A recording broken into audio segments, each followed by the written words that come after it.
Olá, alunos! Vamos para mais uma aula de Geografia. Hoje estaremos fazendo a revisão sobre a distribuição da população brasileira e também a autocorreção das atividades, das páginas 316 a 320, no livro Trilhas, módulo 2, capítulo 6.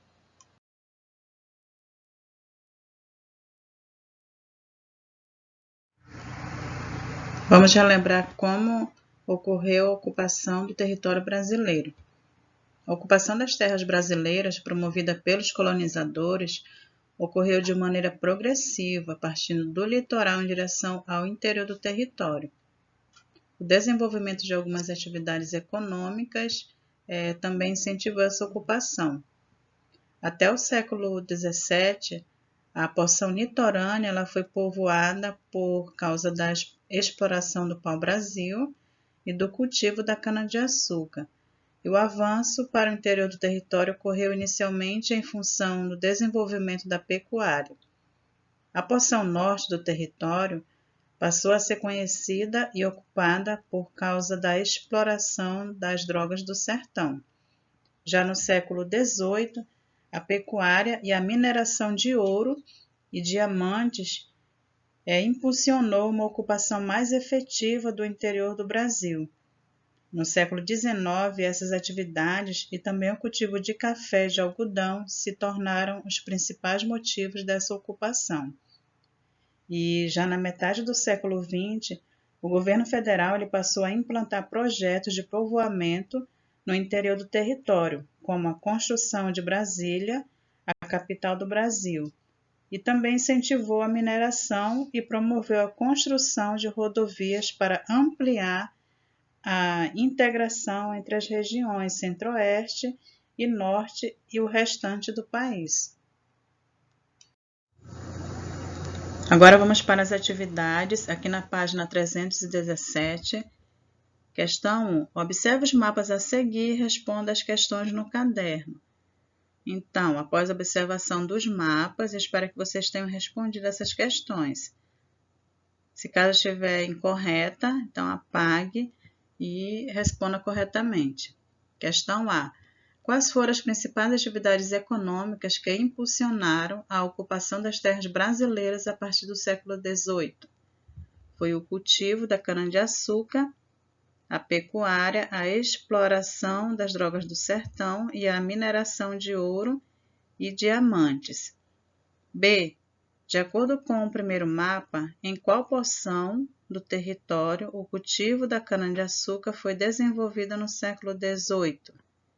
De acordo com o mapa, na porção do litoral que o cultivo de cana-de-açúcar se desenvolveu. C. Quais atividades não eram desenvolvidas no século XVIII e que passaram a se destacar no século XIX? Foi justamente a exploração da borracha e os cultivos de café, cacau e fumo. D. De acordo com os mapas, cite o nome de algumas cidades já existentes em cada um desses séculos. No século XVIII,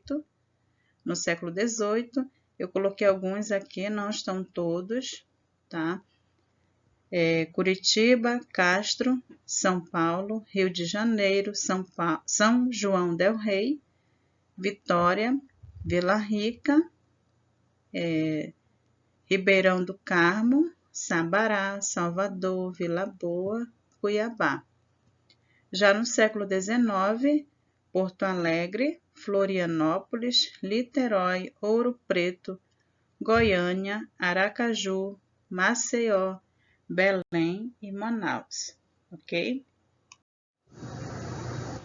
Sobre a distribuição da população no território brasileiro, podemos observar que a numerosa população brasileira não está igualmente distribuída no território do país. Por isso, temos áreas muito povoadas, aí vocês podem observar no mapa, e outras poucos habitadas.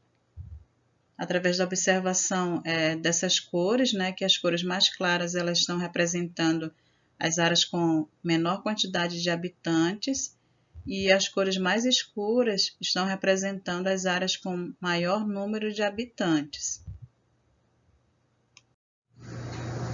Aqui na página 318, primeira questão, pinte de amarelo os nomes dos estados menos habitados e de vermelho os nomes dos estados mais habitados. Então, os estados mais habitados são Rio de Janeiro, São Paulo, Santa Catarina, e menos habitados, Amazonas, Roraima e Tocantins. Segunda questão, verifique a distribuição da população no estado onde você vive. O estado é pouco ou muito povoado? Bom, após a observação, podemos constatar que o Amazonas é pouco povoado. A concentração é maior na capital, que é Manaus. Na página 320, primeira questão, de acordo com o mapa da página 318, responda as questões a seguir. Primeira questão, em que área do território brasileiro ocorre a maior concentração de habitantes? Bom, é na faixa litorânea e nas proximidades das capitais brasileiras. B. Em qual porção do país ocorre a menor concentração de habitantes? Bom, a menor concentração ocorre nas áreas localizadas no interior do país. Ainda na página 320, questão C. No caderno, separe os estados citados a seguir em 2 grupos. Os 3 estados de maior concentração populacional e os 3 estados menos habitados. Os estados são Pará, Mato Grosso, Espírito Santo, Acre, Bahia e Ceará. Bom, os estados de maior concentração populacional são Espírito Santo, Bahia e Ceará. E os estados menos habitados, Pará, Mato Grosso e Acre. O deslocamento que muitas pessoas realizam ao sair de um lugar para viver em outro é chamado migração. Esses movimentos podem ocorrer dentro de um mesmo país e, nesse caso, são chamados migrações internas.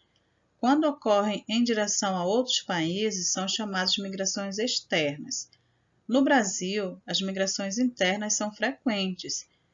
Podem ocorrer de uma cidade para outra, do campo para a cidade, da cidade para o campo e de uma área rural para outra.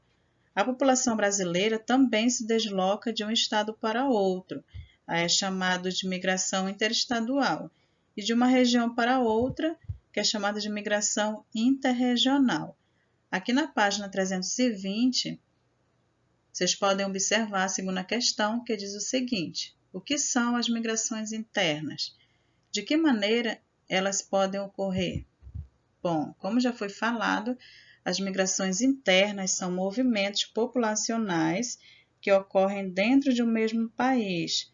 Por exemplo, de um estado para outro, de uma cidade para outra, do campo para a cidade, da cidade para o campo e de uma área rural para outra. Terceira questão, o que são as migrações externas? As migrações externas são movimentos populacionais em que ocorre a saída de pessoas de um país em direção a outros países. Aqui nas questões 4 e 5, são questões que são respostas pessoais, espero que vocês tenham respondido. Na quarta questão, você conhece alguém que migrou para outro país? Se sim, para qual? E na quinta questão, pesquise se no estado ou município onde você vive há fluxo de imigrantes. Esse fluxo é de entrada ou de saída de imigrantes? Descreva os principais motivos dessa migração. Se houver, registre sua pesquisa no caderno. Bom, aqui no nosso estado, na nossa cidade também, Manaus, observamos que realmente sim existe esse fluxo de entrada e de saída de imigrantes. E os principais motivos dessa migração é justamente a busca de melhores condições de vida, uma busca de melhor educação, saúde. Muitos saem também de seus estados ou países, por conta de guerras e também por conta de fenômenos naturais. E finalizamos nossa revisão e correção de hoje. Até a próxima aula.